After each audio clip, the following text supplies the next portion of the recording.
मेंडेलिव्हच्या periodic table नंतर अणूच्या अंतरंगाचा अभ्यास सुरू झाला. इलेक्ट्रॉनचा शोध लागला आणि ॲटॉमिक नंबर अणु अंकाबद्दलचा सुद्धा अभ्यास सुरू झाला.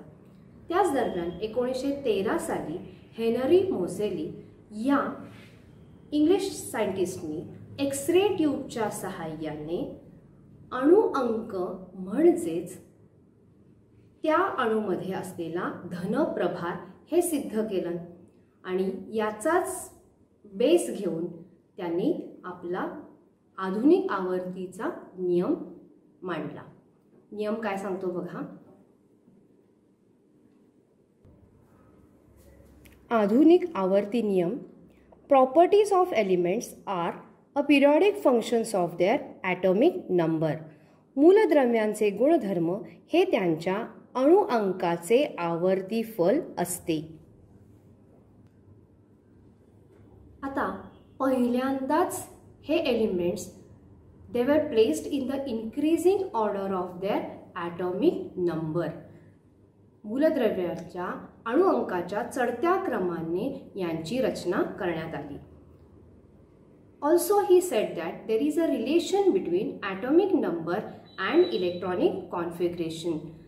अणु अंक आणि अणूंची संरचना यामध्ये इलेक्ट्रॉनची संरचना यामध्ये संबंध आहे हे सुद्धा मोझेलींनी मांडलेलं आहे. या आवर्ती सारणीचं एक वैशिष्ट्य असं आहे की यामध्ये सगळे 118 जे मूलद्रव्य आहेत या सगळ्यांचा यामध्ये समाविष्ट होतो. मोझेलींनी आणखीन एक गोष्ट सांगितली की 92 अणु अंक ॲटॉमिक नंबर 92 पर्यंत सगळे काय आहेत, नॅचरल एलिमेंट्स आहेत आणि त्यानंतर येणारे जे एलिमेंट्स आहेत त्यानंतर येणारी जी मूलद्रव्य आहेत ही सगळी मानवनिर्मित आहेत. 92 हा ॲटॉमिक नंबर असलेला युरेनियम इथपर्यंत all are natural elements and thereafter all are manmade elements. आता आपण आवर्ती सारणी बघू. आता आपण मॉडर्न पिरियॉडिक टेबल आधुनिक आवर्ती सारणी बघूया. इथे आपल्याला दिसतंय की ह्या ज्या आडव्या ओळी आहेत those are called as periods. How many periods are there? 1 to 7 periods are there. आणि हे जे उभे स्तंभ आहेत vertical columns are called as group, ज्यांना गण असे म्हणतात. आता हे किती गण आहेत? 1 2 3 4 आपण मोजत गेलो तर 18 पर्यंत गण आपल्याला या सारणीमध्ये दिसून येतात. म्हणजे आवर्त किती आहेत, आडव्या ओळी किती आहेत, 7 आहेत आणि उभे गण किती आहेत, groups. How many groups are there? There are 18 groups. Further हे सगळे 118 जे एलिमेंट्स आहेत हे सगळे ह्या टेबलमध्ये समाविष्ट आहेत. आता ह्या टेबलचा परत ब्लॉक वाईज खंडानुसार सुद्धा 4 विभाग आहेत. बघा, पहिला एस ब्लॉक. या s block it consist of group 1 and group 2. It is on the left side of the table. यामध्ये सगळे अल्क धातू आणि alkaline earth elements are there in this first and second group. And this first and second group together forms s block. पुढचा block आहे p block. यामध्ये गण 13 ते 18. P block consist of group 13 to 18. आणि यामध्ये आपल्याला एक इथे अशी नागमोडी रेष दिसते. You can see a zigzag line. याच्या अवतीभोवती ऑल मेटलाइट्स आर प्लेस्ड. याच्या अवतीभोवती सगळे धातू सदृश्य आहेत. ह्या धातू सदृश्य रेषेच्या डाव्या बाजूला सगळे काय येतात, मेटल्स येतात, धातू येतात आणि त्याच्या उजव्या बाजूला काय आहेत, अधातू आहेत. म्हणजे एस ब्लॉकमध्ये ग्रुप 1 आणि ग्रुप 2 म्हणजे गण 1 आणि गण 2. पी ब्लॉकमध्ये पी खंडामध्ये 13 ते 18 गण. त्यानंतर येतं D block. It consist of group 3 to 12. यामध्ये ऑल ट्रान्झिशन एलिमेंट्स म्हणजे संक्रमित होणारे मूलद्रव्य ह्या डी ब्लॉकमध्ये येतात. चौथा ब्लॉक आहे, चौथा खंड आहे एफ ब्लॉक. तो इथे आहे 57 ते 71 ॲटॉमिक नंबर असलेल्याला, ज्याला म्हणतात लॅन्थेनाइड सिरीज, लॅन्थेनाइड श्रेणी. आणि 89 ते 103 ॲटॉमिक नंबर असलेल्या ॲक्टिनाइड series. These two lanthanide and actinide series are in the F block. F खंडामध्ये ह्या दोन्ही लॅन्थेनाइड आणि ॲक्टिनाइड सिरीज येतात. लक्षात घ्या, हे जे टेबल आहे, आवर्ती सारणी आहे, ह्या 4 खंडामध्ये विभागलं गेलं आहे. S block, P block, D block आणि F block. F block consist of lanthanide and actinide series. आता हे टेबल वाचायचं कसं, तर इथे आपल्याला दिलेलं आहे सिम्बॉल, म्हणजे मूलद्रव्याची संज्ञा दिलेली आहे. त्याच्या डोक्यावर ॲटॉमिक नंबर इज रिटन. आपण जर इथे बघितलं क्रोमियम, तर क्रोमियमचा जो ॲटॉमिक नंबर आहे तो आहे 24 आणि खाली त्याच्या दिलेला आहे ॲटॉमिक मास. अशा पद्धतीनं आपल्याला यातले मूलद्रव्य वाचायचे आहेत. या मूलद्रव्याच्या सारणीमध्ये आपल्याला, ह्या आधुनिक आवर्ती सारणीमध्ये आपल्याला 7 पिरियड किंवा आवर्त बघायला मिळतात आणि गण किती आहेत, तर 18 गण आपल्याला बघायला मिळतात. आता ह्या प्रत्येक आवर्तीचं गणांचं वैशिष्ट्य आहे. ग्रुप 1 किंवा आपण पिरियड 1 बघूया. This period tells us the number of shells, म्हणजे ह्या आवर्तीमध्ये आवर्ती संख्या हीच काय दर्शवते, त्या मूलद्रव्यामध्ये येणारे कवचांची संख्या सांगते. म्हणजेच पिरियड 1 मध्ये आहे हायड्रोजन, हिलियम, यामध्ये किती कवच आहे त्या अणूमध्ये, तर फक्त 1 आहे. जर आपण सोडियमचा विचार केला, सोडियम हे 3ऱ्या आवर्तामध्ये आहे, मग यामध्ये किती कवच असणार आहेत, 3 कवच असणार आहेत. So period gives the number of the shell. आवर्त आपल्याला त्या मूलद्रव्यांचं, आपल्याला कवचांची संख्या सांगते. त्याचप्रमाणे ग्रुप जे आहे, गण जे आहे, हे गण आपल्याला संयोजांची संख्या सांगतात. म्हणजे ग्रुप 1, गण 1 जर आपण घेतला तर it gives the valency number. Group 1 elements, त्यांची व्हॅलन्सी काय असेल, मग इट विल बी 1. ग्रुप 2 मध्ये व्हॅलन्सी असेल 2, 3. अशा पद्धतीनं आपल्याला संयोजा ह्या ग्रुपच्या नंबरवरून, गणांच्या संख्येनुसार आपल्याला कळून येतं. आता ग्रुप 1 मध्ये सगळे काय आहेत, अल्क धातू आहेत. ग्रुप 2 मध्ये आहेत सगळे अल्कलाइन अर्थ मेटल्स आहेत, मृदा धातू आहेत, बरोबर. आणि त्याचबरोबर ग्रुप 17 मध्ये इट कन्सिस्ट ऑफ हॅलोजन्स. आता हॅलोजन्स म्हणजे काय, ज्यांचा या हॅलोजन्स यांचे हायड्रोजन बरोबर अभिक्रिया घडून ॲसिड तयार होतं, त्याला काय म्हणतात, हॅलोजन्स असं म्हणतात. आणखीन एक वैशिष्ट्य ह्या हॅलोजन्सचं असं आहे की यांची व्हॅलन्सी, यांची संयोजा काय असते, 7 असते. बघा क्लोरीन, या क्लोरीनचा जर हायड्रोजन बरोबर रिॲक्शन घडून आली तर तयार काय होतं, HCl म्हणजे ॲसिड तयार होतं. Halogens react with hydrogen to form acids. And हॅलोजन्सचं वैशिष्ट्य काय आहे, देअर व्हॅलन्सी इज 7, म्हणजे त्यामध्ये 1 इलेक्ट्रॉन ॲड झाला तर ते काय होतील, दे विल हॅव स्टॅबिलिटी. त्यानंतर ग्रुप 18 हे सगळे काय आहेत, राजवायू आहेत, त्यांचा व्हॅलन्सी इज 0.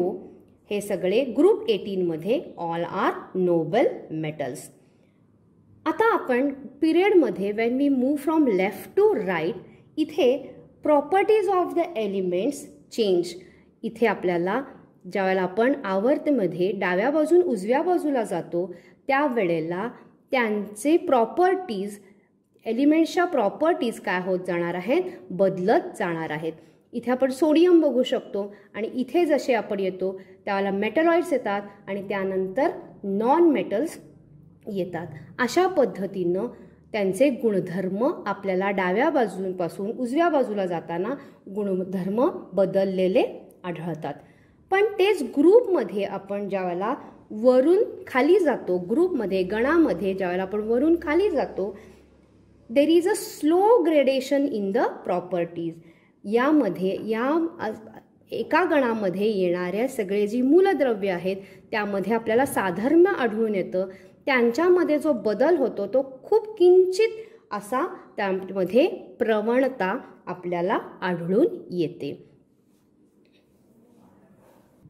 आता आपण व्हॅलेन्सी म्हणजे संयुजा म्हणजे काय बघूया. Valency is the number of free electrons in the outermost shell.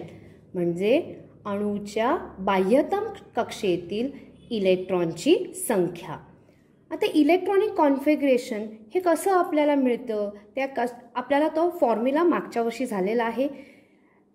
It is we get the number of electrons in the orbit by the formula 2n square, where n stands for the number of orbit.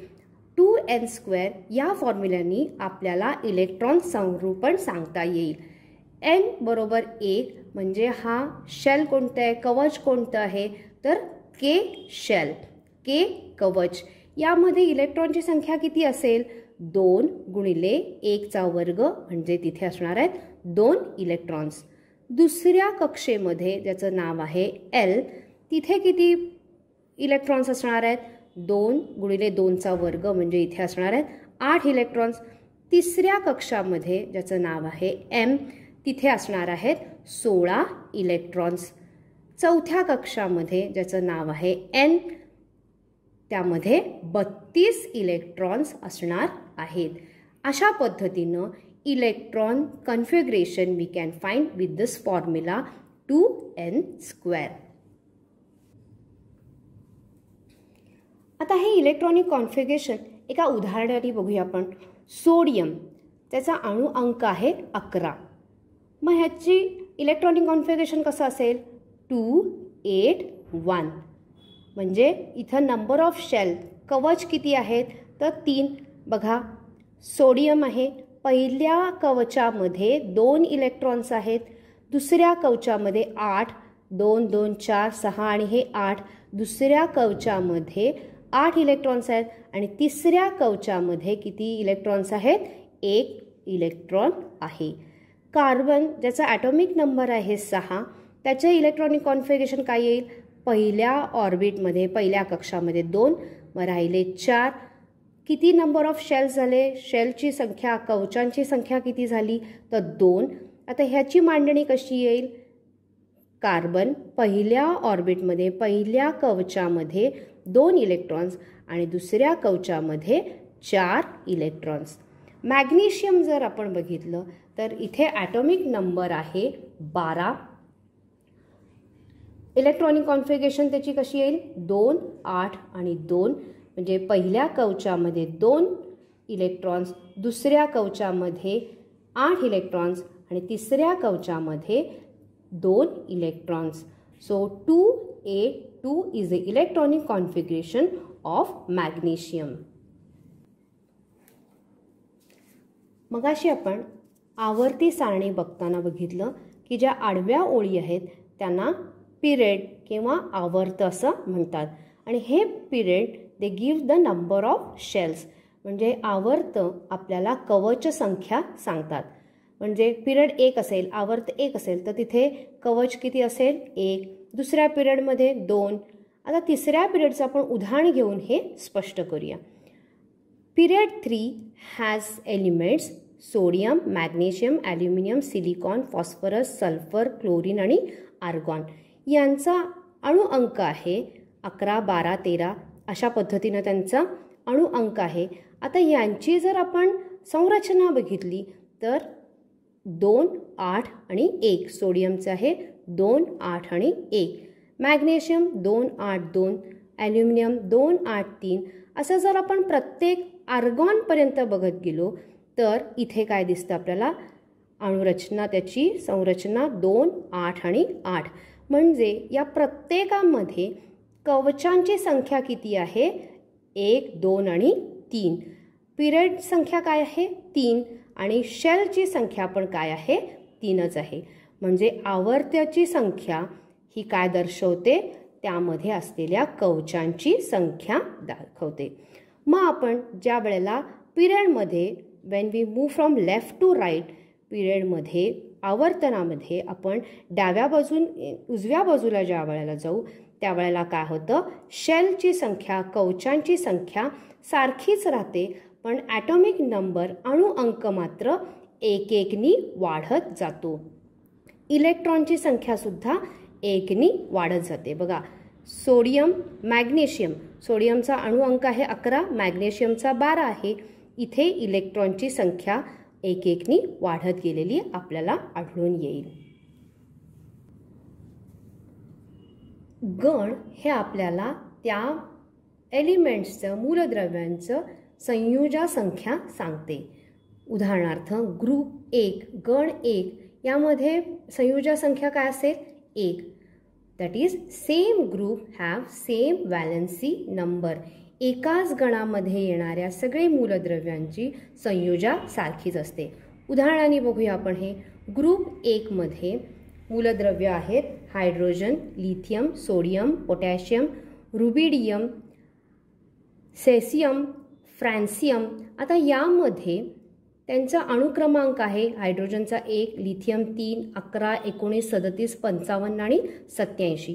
आता यांची आपण जर अणुरचना बघितली तर 1 हे 3 असल्यामुळे 2 आणि 1, 11 sodium 2, 8, 1, potassium 2, 8, 8, 1. या ग्रुपचा, या गणाचा जर आपण अभ्यास केला तर प्रत्येक आपण जसे ग्रुपमध्ये, गणामध्ये वरून खाली जातोय त्यावेळेला प्रत्येक वेळेला काय होतंय?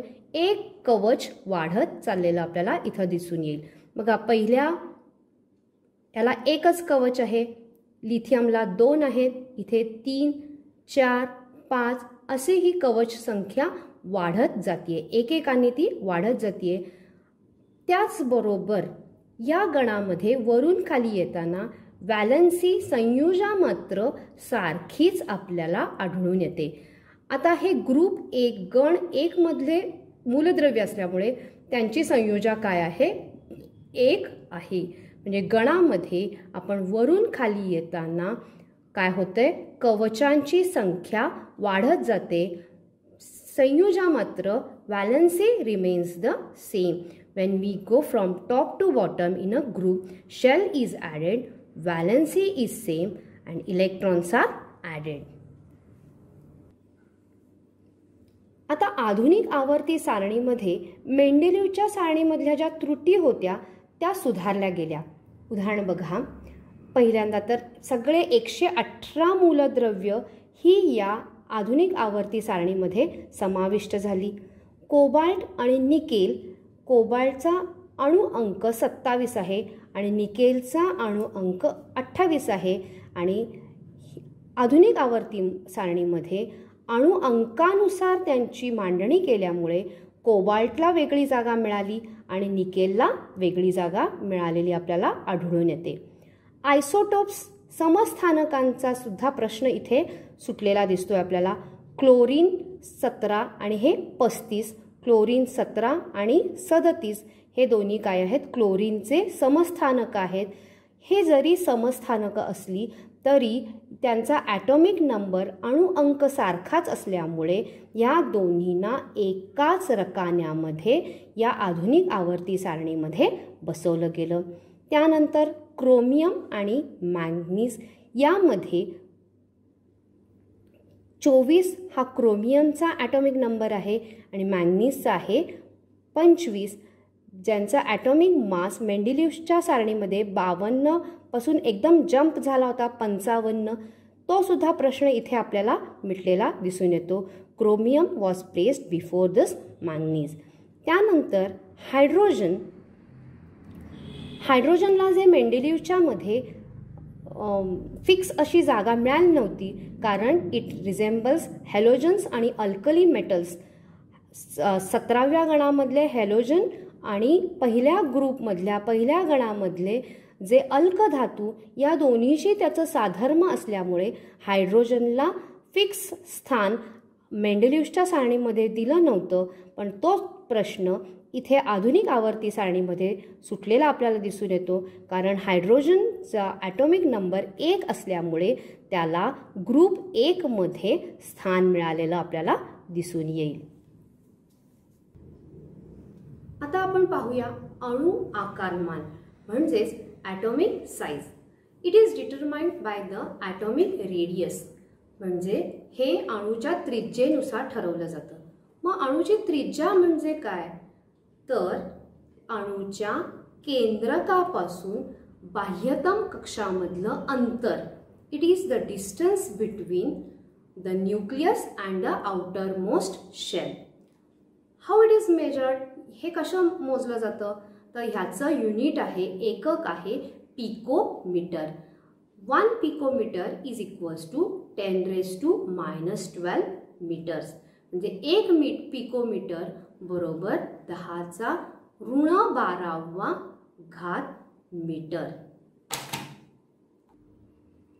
आता आवर्तामध्ये आपण डाव्या बाजूनी उजव्या बाजूला जाताना काय होतं बघा.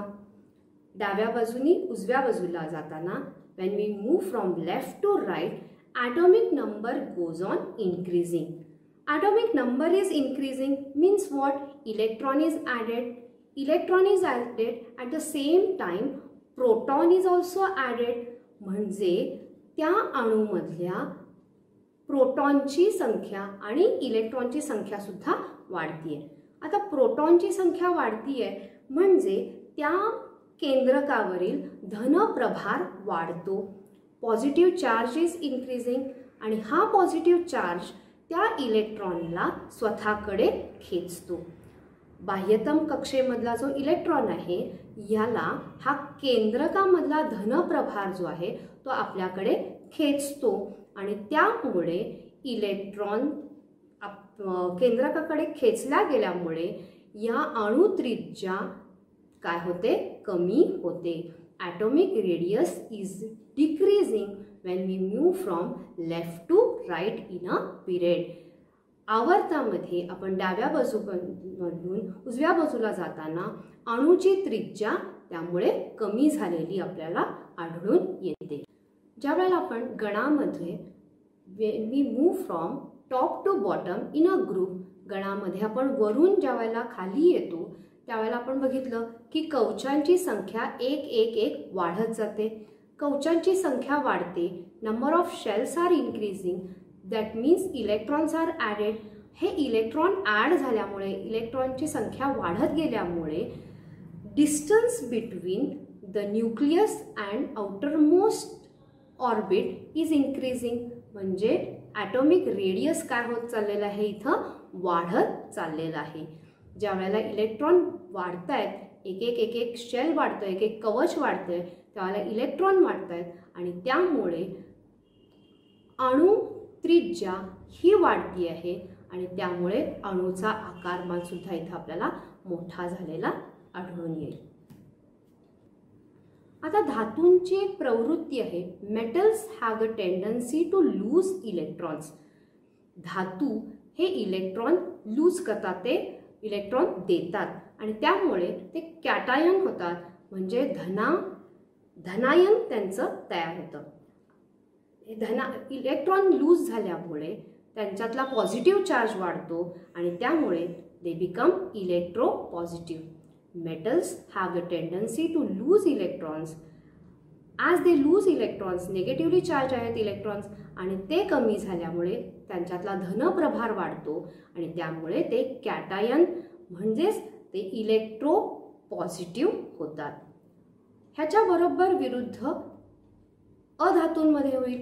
अधातू they have the tendency, non metals have the tendency to gain the electrons आणि त्यामुळे त्यांच्यातला निगेटिव्ह चार्ज वाढतो आणि हा निगेटिव्ह चार्ज वाढल्यामुळे ते इलेक्ट्रो नेगेटिव्ह होतात. आवर्तामध्ये आपण ज्यावेळेला डाव्या बाजूनी उजव्या बाजूला जाऊ त्यावेळेला atomic number goes on increasing. Atomic number is increasing but shell remains the same. अणुअंक वाढतोय पण कवचाची संख्या सारखीच राहते. Electron is added and hence nuclear charge is also increasing. आणि न्यूक्लिअर चार्ज इन्क्रीज झाल्यामुळे ॲटॉमिक रेडियस इज डिक्रीजिंग. नाव atomic radius is decreasing that means electron हा या न्यूक्लियसकडे खेचला जातोय आणि त्यामुळे electron is not lost. Electron हा दिला जात नाही आणि त्यामुळे anion is formed that is negatively charged. Anion is formed that means electronegativity is increasing and hence non-metallic character is increasing. पिरियडमध्ये डाव्या बाजूनी आपण उजव्या बाजूला ज्या वेळेला जाऊ त्यावेळेला ॲटॉमिक रेडियस कमी होत चाललाय आणि विद्युत ऋणता ही वाढते आणि त्यामुळे मेटलपासून ते नॉन मेटॅलिक अधातू गुणधर्म वाढत जातोय. म्हणजे electronegativity is increasing and electropositivity is decreasing. गणामध्ये ग्रुपमध्ये when we move from top to bottom valency is same, shell is added, संयुजासारखीच राहते, कवचांची संख्या वाढत जाते आणि त्यामुळे ॲटॉमिक रेडियस वाढत जातोय. ॲटॉमिक रेडियस अणु त्रिज्या वाढत जाते आणि त्यामुळे it has the tendency to lose electrons.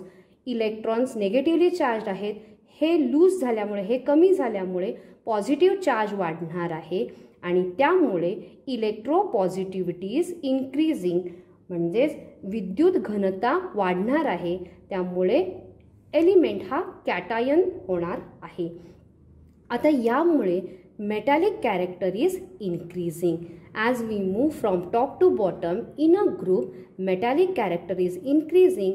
म्हणजे धातू गुणधर्म वाढत जातोय आणि finally it tries to get the octet is form. Group 17 मध्ये गण क्रमांक 17 मध्ये सगळे हॅलोजन्स आहेत. त्यांच्या आउटरमोस्ट शेलमध्ये बाह्यतम कक्षेमध्ये 7 इलेक्ट्रॉन्स आहेत. त्यांचा जनरल फॉर्म्युला X2 आहे. यामध्ये आपल्याला त्याच्या फिजिकल फॉर्ममध्ये भौतिक फॉर्ममध्ये आपल्याला ग्रेडेशन प्रवणता बघायला मिळते. जसं काही ग्रुप 17 मध्ये when we move from top to bottom in group 17 टॉपमध्ये सगळ्यात वर लिक्विड फॉर्ममध्ये आहेत. एक्झाम्पल फ्लोराईन आणि chlorine, they are in the liquid form. मिडलमध्ये it is in the gaseous form that is bromine आणि सगळ्यात खाली बॉटममध्ये we have it in the solid form स्थायू रूपामध्ये आयोडीन आहे. म्हणजे ग्रुप 17 हॅलोजन्समध्ये आपल्याला भौतिक गुणधर्मामध्ये प्रवणता we can see gradation in the physical form for the group 17. In the top we have liquid, in the middle we have gaseous form and at the bottom we have solid form. आता group 2 गण 2 मध्ये सुद्धा आपल्याला we can see the gradation. प्रवणता आपल्याला group 2 मध्ये सुद्धा आढळून येते. बघा धातूंची ज्यावेळेला पाण्याबरोबर अभिक्रिया घडून येते we get metal hydroxides and hydrogen. आता ग्रुप 2 गण 2 मध्ये एलिमेंट्स आहेत बेरिलियम, मॅग्नेशियम, कॅल्शियम, स्ट्रॉन्शियम आणि बेरियम. हे सगळे अल्कली अर्थ मेटल्स आहेत, अल्क मृदा धातू आहेत. याच्यामध्ये ग्रेडेशन आपल्याला अशी आढळून येते की ज्यावेळेला आपण ग्रुप 2 मध्ये टॉप टू बॉटम वरून खाली जातो त्यावेळेला अभिक्रियेचा दर वाढत गेलेला आपल्याला आढळून येईल. ग्रुप 2 मध्ये आपल्याला अभिक्रियेचा दर वाढत गेलेला जाणून येतो. There is a gradation in the reactivity that is reactivity increases when we move from top to bottom in the group 2. अशा पद्धतीनं आधुनिक आवर्ती सारणीमध्ये जे आधीच्या मेंडेलिव्हज पिरियॉडिक टेबल किंवा न्यूलँड्स ऑक्टेव्हमध्ये ज्या त्रुटी निर्माण झाल्या होत्या त्या सगळ्या इथे ओव्हरकम झालेल्या, त्या सगळ्या आपल्याला दुरुस्त होऊन एक आदर्श आपल्याला आधुनिक सारणी आपल्यापर्यंत मिळालेली आहे. आता काही स्वाध्याय या धड्यावरचे देणार आहे, ते विद्यार्थ्यांनी सोडवायचे. दिलेल्या एलिमेंट्समध्ये which is the most electropositive element. दिलेल्या मूलद्रव्यांमध्ये सर्वात विद्युत घनता जास्त असलेलं मूलद्रव्य शोधा. दुसऱ्या प्रश्नामध्ये which is the largest atom. दिलेल्या मूलद्रव्यांमध्ये कोणत्या मूलद्रव्याचं अणू सगळ्यात मोठा आहे, आकारमान ज्याचं सगळ्यात मोठं आहे ते शोधा. Write scientific reason. Elements belonging to the same group have the same valency. Scientific reason द्यायचं आहे. एकाच गणामधील एलिमेंट्स मूलद्रव्य यांची संयोजा सारखीच असते. शास्त्रीय कारणे द्या. अशा पद्धतीनं आपण ह्या 2 भागामध्ये मूलद्रव्यांच्या आवर्ती अशा प्रकारे आपण मूलद्रव्यांचं आवर्ती वर्गीकरण हा धडा 2 टप्प्यामध्ये अभ्यासला. धन्यवाद.